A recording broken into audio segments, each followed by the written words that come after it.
রমজান শেষ, এখন চলের পুরুদস্তর ঈদুর প্রস্তুতি। যারা সামর্থ্য আছে তারা ব্যাকুল সামর্থ্য অনুযায়ী ঈদুর খরচ সহ আরো নানান আয়োজনে ব্যস্ত, কিন্তু যারা টিয়া নাই সেই শ্রমিক শ্রেণীর মানুষ হল্লায় এই ঈদ মানি বাড়তি চিন্তা। তবে এবার ঈদুত এসব মানুষুল্লায় আশার আলো এরাইছি বাংলাদেশ শ্রমিক সংহতি ফেডারেশন চট্টগ্রাম জেলা কমিটির সভাপতি রূপম চৌধুরী।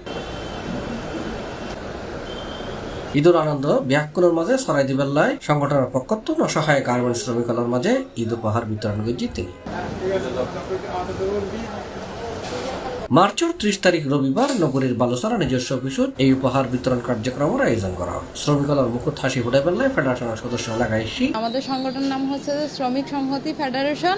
আমরা ঈদ উপলক্ষে কিছু অসহায় মানুষের পাশে দাঁড়ানোর চেষ্টা করছি ছোট্ট উপহার দিয়ে। এখনো অনেক গার্মেন্টসে বেতন হয় নাই, যাবতীয় টাকা পয়সা যেতে পাই নাই, আমরা তো সবকিছু দিয়ে পূরণ করতে পারবো না। সামান্য কিছু দিয়ে যদি গরিবদের মাঝে অসহায়দের মাঝে একটু উৎসব আনন্দ দিতে পারি, এটাই হচ্ছে ঈদে আমাদের মেইন লক্ষ্য। আপনারা সবাই দোয়া করবেন, আর যারা যারা পারেন আমাদের সংগঠনের মাধ্যমে বা আপনাদের থেকে যতটুকু পারেন আমাদের যত গরিব ভাই বোন আছে সবাইকে সামান্য কিছু খুশি যদি দিতে পারেন, এইটাই আমাদের সবার জন্য ঈদ উপলক্ষে অনেক আনন্দ, মনে খুশি ফুটে উঠবে। এডে শ্রমিকল ব্যাকুল একে একে আয়েরে তারার ঈদুর উপহার লইরে এতুল দিই, আর ঈদ উপহার অর্থাৎ পাইরে শ্রমিকল খুবই উচ্ছ্বসিত। বাবা আমরা গরিব মানুষ, আঙ্গরে আঙ্কেলে দিছে, আমরা নামাজ হই 10 ভাই বেড়াদরে দোয়া করিয়া আমরা ইজ্জত গরনের জন্য দিছে। আল্লাহ আনগো তৌফিক দেখ, আমরা নামাজ হই আল্লাহর কাছে, আনগরে সব সময় দোয়া করিয়াম, আমরা সকল আনগো ফাঁসে থাকতাম হারি, দোয়া আনগরে করতাম হারি। ঈদ উপহার বিতরণ অনুষ্ঠান সম্পর্কে রূপম চৌধুরী হই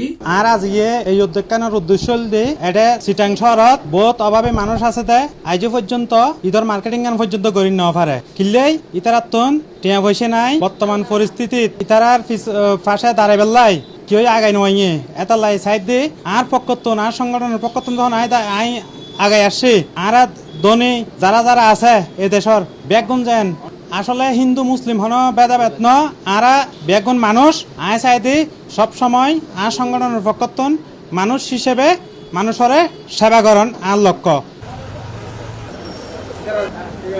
C+ টিভি চট্টগ্রাম।